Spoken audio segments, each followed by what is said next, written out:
Greetings comic lovers and welcome back to Casually Comics, the channel where we chat all things comics, from reviews of comics new and old, to history, to anecdotes, to really wherever our whims take us. Punchline versus Harley Quinn. It was inevitable at some point, though some people feel that it came a bit early. It's pretty soon. I mean, narratively I would agree, but from a marketing and sales standpoint, I get it. We need sales now. Let them fight. However, for some fans, this fight has become about more than just the Joker War. Yes, that's the event that is being built to in the Batman comics at the time of this recording. All Joker, all the time. No, DC does not believe that Joker burnout is possible. What are you talking about? You know, there was a time when they didn't use him for roughly a decade. It was a comics code thing, but I mean, they survived. You can let other supervillains have their time in the sun. What's the 10-eyed man up to? So we're gonna take a look at some sentiments swirling around this fight, which for me at least, I think is actually a bit more interesting than the fight itself. We're gonna look at opinions on Punchline, opinions on Harley Quinn, opinions on the fight, just everything. But before we get started, I'm Sasha, and if you're enjoying this content, you know what to do. Hit that like button, hit that subscribe button. Join us on this comic book journey. Where are we going?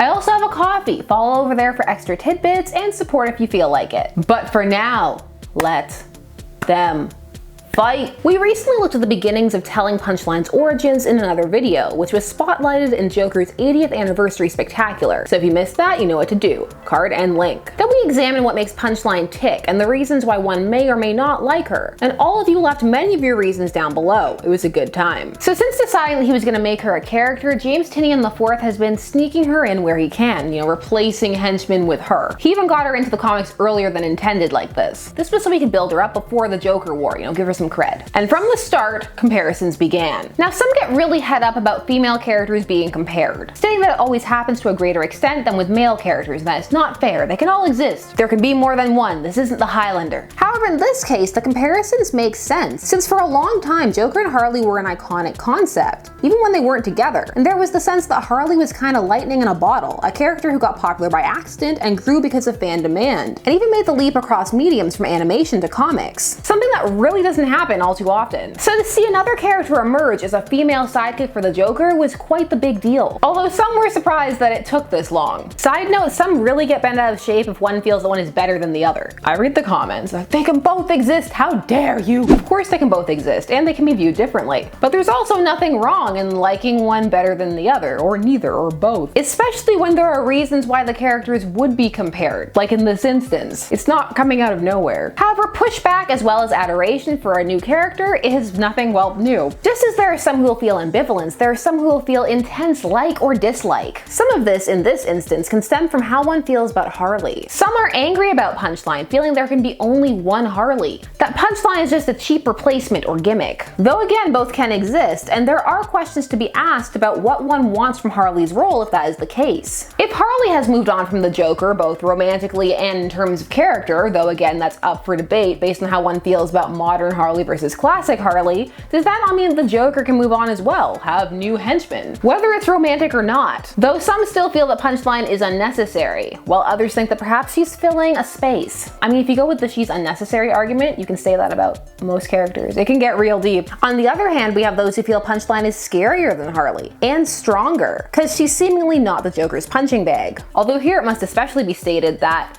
abusive relationships happen. They can happen to anybody, and they don't make one a weak person. Also, lots of people use the term Stockholm Syndrome when it comes to Harley, but that doesn't seem to be entirely accurate because she wasn't trapped there with him. In fact, there are some who flip the script and say that she was in a position of authority because she was his psychologist. You see, there are many ways to look at things. Others just feel that Punchline's motivations seem fresher, while some feel they make her seem like an edgy fangirl. There are a variety of opinions, and not all are always expressed with the most grace. But if you've been in the online space for a while, that's to be expected. Occasionally, passions run quite high here on the internet. The long and the short of it is that a lot of people brought in some preconceived notions to this fight. That's to say nothing of the people who were debating what they felt should happen based on skill level. Punchline and Harley came face to face in Batman issue 92 in 2020. I don't get it. Are you a fan? Oh, I'm definitely not a fan. Wait, why are you dressed like that? She's Joker's new girlfriend, Harley. I'm his partner? Harley is completely dismissive of Punchline and has a very girl, he's the worst attitude. One day you'll figure it out. It's all slightly condescending. She even says, once you figure it out, we'll go for drinks. Although I don't see these two getting along, and it has nothing to do with the Joker, although that doesn't help. Harley came from a place of wanting to help people, of seeing the good in them, and found a chaotic side to herself awakened that she fully embraced, but at the core still had some vestiges of being a good person, although that can vary over time. New 52. Punchline, on the other hand, is angry and feels that the world doesn't make sense and wants to hurt people. She experimented on homeless people. They're two very different types of villains. Not everybody should get along. In fact, it's boring narratively if they do. Give me some people who just rub each other the wrong way, even if they have to work together. Harley has a lot of gal pals already. She can stand to have a couple of enemies, especially if she's going to be kept in this anti-hero vein. Heroes need villains. Also, some of these lines, they are really condescending. If I was Punchline, I'd be annoyed. Nah, that's not how funny works. You need a voice and an attitude.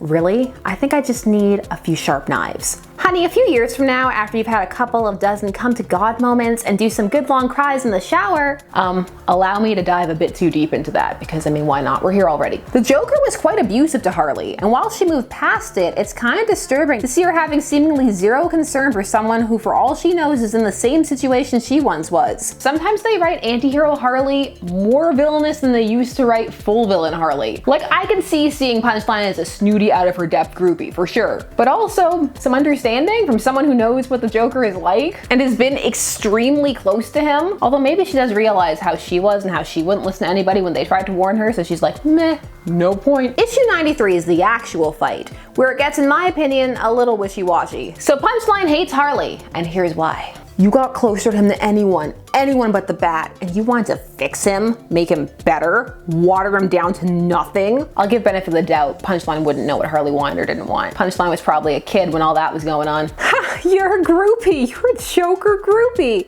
You don't get it. You've never gotten it. Also, Punchline calls herself Harley's replacement, which I find kind of odd for someone who just an issue before said she was his partner and who also hates Harley. Why would she say that I'm your replacement? I don't know. I would have gone for something more like, I'm more than you'll ever be. Every day he's out there changing the world, making them see the clowns they really are, showing them they should laugh at death and tear down society. Oof. That was so on the nose, I think mine's broken. He said I'm the funniest person he knows. He says a lot of stuff. He's a bad guy, not in a fun way, in a real way. He's gonna hurt you. Maybe, but I'm gonna hurt you first. And so she slits her throat and throws her into the sewer. Harsh. So I can definitely say that I preferred Punchline when she was alone in the anniversary issue to here. Some of her more intriguing elements were tempered a bit, in my opinion, when she was talking with Harley. The fangirl or groupie angle doesn't put me off personally, although of course the crazed fangirl trope in media is overplayed, in my opinion. It's also usually pretty mean-spirited, but hey, as a fangirl, I'm sad to say I'm used to it. A lot of people don't know the ins and outs of fandom, that there's so many different layers and groups within it, and that of course every group has its bad seeds, but it always sucks when they end up characterizing the whole, which tends to happen, especially in media portrayals. Which, again, makes sense. It's easier, makes better headline, is more sensational for a narrative. Most fangirls would just consider themselves fans of something, especially in the transformative sense, who go out of their way to collect extra material and get together and talk about things, maybe knit some stuff or make some jewelry, draw some art, listen to some interviews, go to cons, you know? The huge. People on all levels of fandom in any fandom go too far, so can creators. I still feel when it comes to Punchline, there's room to play with this trope, to make it seem like that's all there is, but actually, or even her becoming completely disillusioned with him, thinking that he doesn't take things far enough. She could, in my opinion, become something far more dangerous. This fight definitely happened too soon, because there's so little established about Punchline that there aren't really too many stakes, unless you're a huge fan of Harley and you're like, no, her throat, as if they're gonna let her die, like, ha. So really, they don't have much to fight about except for the Joker and his ideals and their relationship to him, so it falls into the kind of standard, cliched chick fight territory. I do like that it firmly establishes them as different, although again, it's not a fight that has that much weight, and some of the dialogue made my organs contract. Punchline does feel like she was created to fill a void that is being left by the no longer properly or rather fully villainous Harley. Or even just the fact that Harley used used to be attached to the Joker, and that became something that people were quite vocal about and still are. They will come for you and say that there's so much wrong with you if you enjoy this relationship without examining what it is that people like from it, because people take different elements from fiction and apply it. They don't necessarily have to take the whole thing. People who enjoy Harley and the Joker aren't necessarily enjoying the abusive aspects. They're potentially more likely enjoying the us against the world aspect, because you can pick and choose what you apply to yourself. There are also a variety of other reads that people have gotten out of this pairing. For example, some survivors of domestic violence have found the relationship to be very helpful in how it was portrayed, even while they were together, as they found it at the time to be rather non-judgmental of Harley. Different strokes for different folks. It's important not to just assume why people are enjoying something or what they're getting out of it. One can actually end up hurting or stepping on the people they're advocating for. However, there are also those already coming for the Joker and Punchline's throats, and they're not even technically together. The arguments here, though, can come along a different vein, such as fetishizing evil. While as always, you will have others who will say that this is a fictional work, and that reality and fiction are different, that the distinction needs to be drawn, even encouraged as parallels are discussed, and that creates a healthier relationship with fiction. Although some feel that the representative relationship, the more one-to-one style, is healthier. See, this fight has a lot that you can discuss around it. And for me, that's a positive. I didn't even touch on all the stuff. Issue 94 makes Punchline seem more fangirly than ever, in the traditional pejorative sense, which is too bad. But hey, how characters shape up and how long they end up staying, it's a matter of time. Also, some are enjoying the fangirl angle. It's early days, and she has potential, and I am still enjoying her unapologetic attitude about everything. Both Harley and Punchline have potential. Like with anything, it just depends on what direction they're taken. And again, like one, both, either, neither, different strokes for different folks. It is possible to talk about these things and not be the Joker and burn it all down. I shared a lot of random thoughts about this fight, now I want to hear yours. Was it too soon? Do you care? Are you tired of the Joker in general? Share all your thoughts down below, and while you're down there, please do all the YouTube things. Like, share, comment, subscribe, and hit the bell notifications so that you never miss a vid. If I look extra sweaty in this video, it's because the air conditioner broke. I'm melting like I saw the Ark of the Covenant. Thanks so much for taking some time out of your day to spend it discussing comics with me. I always appreciate it, and I'll see you again soon. Bye bye.